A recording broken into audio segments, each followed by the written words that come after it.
What's going on, my people? Welcome back to Israel's Movie Reviews.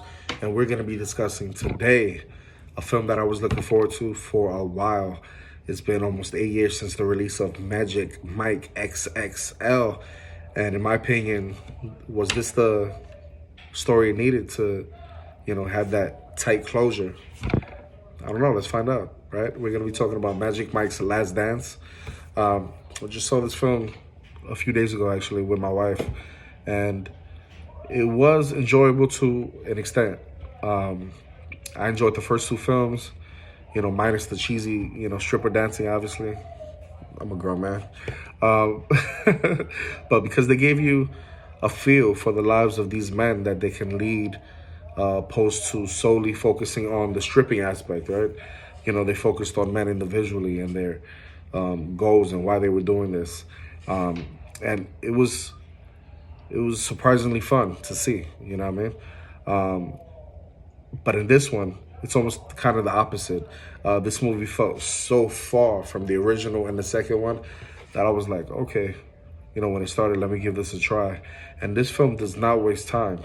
It's a little long in the tooth, but actually starts off as fast as a film could actually start, man,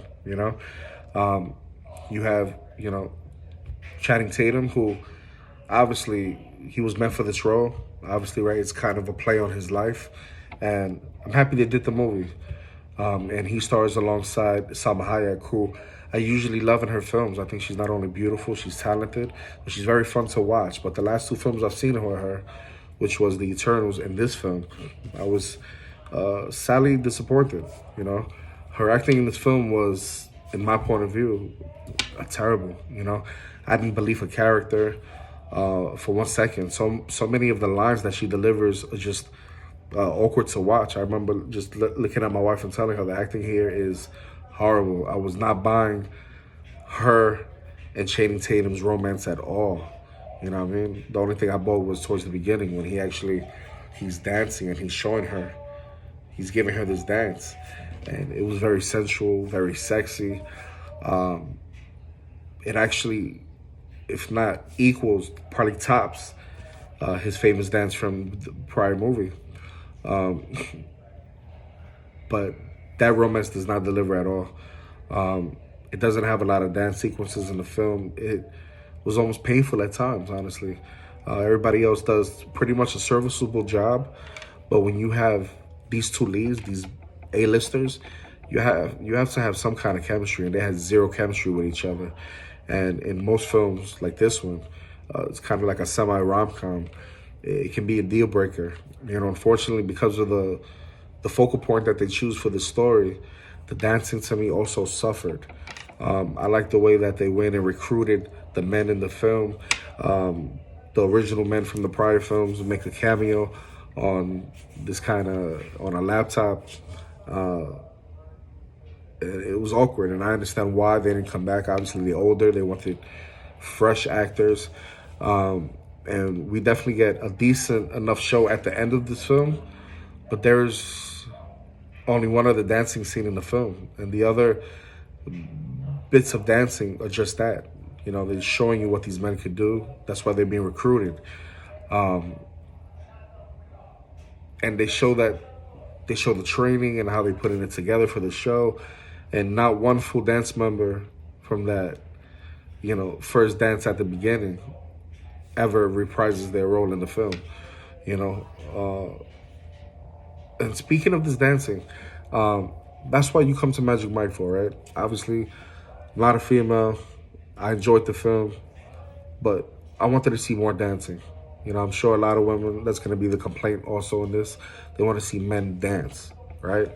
Unfortunately, that's what this film is. It's men dancing, exposing themselves and stuff like that. And very entertaining, especially when watching it with your wife. It's more for her. And none of these dancers have any sort of personality. It's definitely not written in the script. They don't even play a role in the film other just to be dancers. A lot of them don't even have dialogue.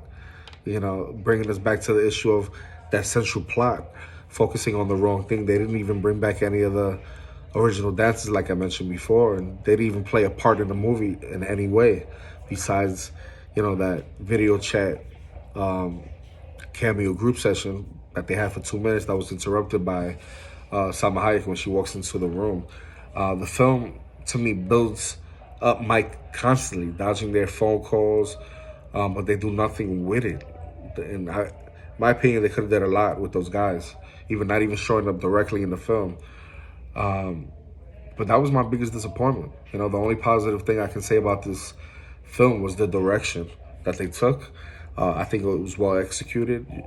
The camera angles, the effects, and the editing work, I think favored the film. I think they did a really good job with the cinematography, especially towards the ending of the scene.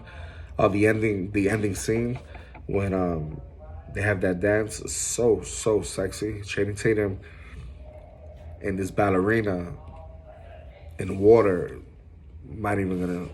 When you see that, you're gonna be like, wow, it's one of the best things I've seen in a while in a dance film. But that wasn't enough to save this film from being a bad film. Overall, it's a film that I recommend, but not to see in the theater, honestly. I think this is a film that I recommend to watch once it comes out on a streaming service. This is one of those diamonds in the rough you're gonna find in your house. And it wasn't as great as I thought it was gonna be.